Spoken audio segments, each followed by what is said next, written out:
In a village cradled by mist-wreathed mountains lived a young man named Kael. He wasn't a warrior with a sword or shield. His battles were silent, fought within the fortress of his own mind. Kael was a prisoner of his thoughts, an architect of anxieties, and a curator of past regrets. If a market deal went sour, he wouldn't just lament the lost coins. He'd spend days replaying the conversation, dissecting every word. He'd construct elaborate scenarios of what he should have said, his mind a relentless courtroom where he was both prosecutor and defendant. If a friend made a careless remark, the words echoed in his skull for weeks, morphing from a simple slight into a declaration of betrayal. His nights were sleepless, his mind a churning vortex of what-ifs and if-onlys. He worried about yesterday's mistakes and tomorrow's potential disasters with such intensity that he missed the gentle beauty of today. The warmth of the sun, the taste of fresh bread, the laughter of children, all were lost to him, drowned out by the ceaseless noise in his head. His relationships grew strained, and his work, once a source of pride, became a chore.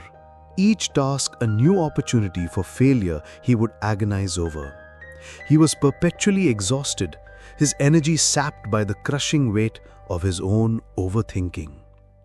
One day, an elderly traveler saw the deep lines of worry etched onto Kael's young face.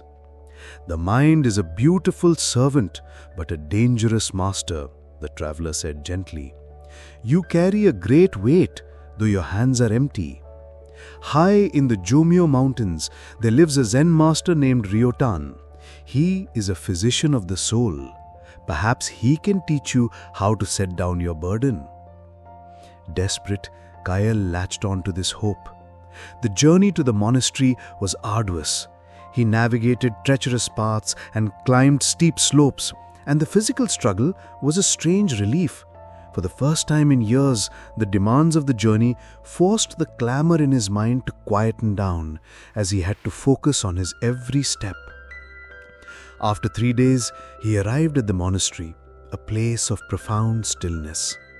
He found Master Ryotan sweeping leaves in a rock garden. The master was an old man with eyes like a deep mountain lake and a smile that seemed to understand all sorrows. Kael bowed low and poured out his story. The endless thoughts, the sleepless nights, the fear of the future, and the ghosts of the past. He confessed that he felt like he was drowning in a sea of his own creation. Master Ryotan listened with unwavering patience. When Kael finished, the master stopped sweeping. He looked at Kael with a piercing and compassionate gaze.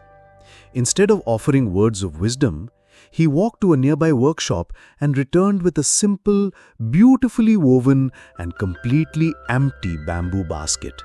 "Your cure is this," the master said, his voice calm.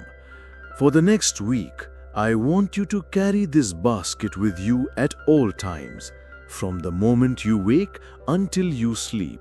You must not put anything in it, and you must never, for any reason, set it down." Kael was bewildered. This seemed like a fool's errand, but the master's expression was serene and serious. Desperate, Kael accepted the basket and the strange condition.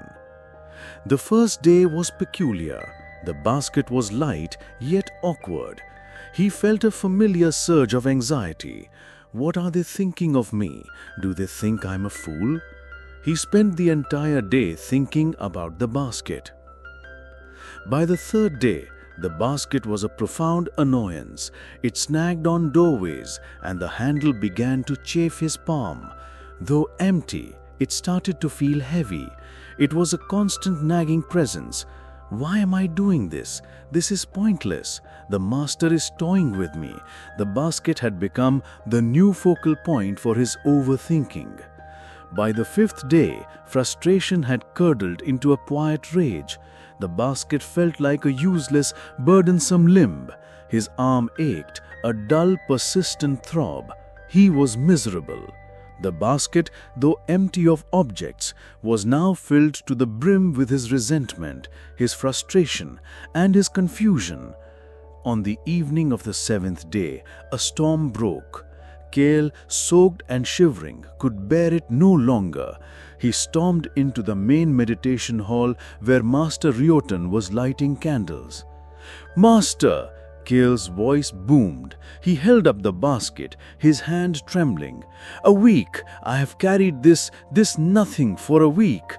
It is empty, yet it has become the heaviest thing I have ever known. My arm aches, my mind is consumed, and I am more miserable than when I arrived. What is the point of this cruel lesson?" Master Ryoten turned slowly, a gentle smile on his lips. "Ah," he said softly, "so you have finally understood. Tell me, Kael, what is in the basket that makes it so heavy?" "Nothing, it's empty," Kael insisted.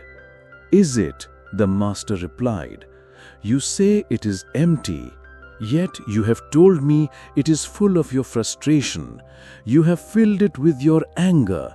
You have packed it with your anxieties about what others think. You have stuffed it with your endless questions. The basket is light, Kael. It is the invisible things you have chosen to put inside that have created the crushing weight." Kael stared at the master, the words washing over him with stunning clarity. He looked at the basket and saw it for what it was, a simple, empty object. The weight wasn't in the basket, the weight was in his holding on.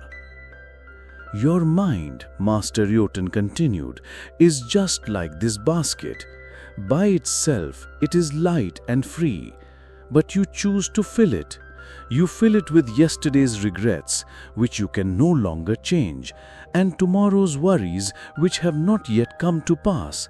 You hold on to these thoughts every second of every day. The problem is not the thoughts themselves, but your refusal to set them down." Tears streamed down Kael's face. "So what do I do? How do I let go?" he whispered.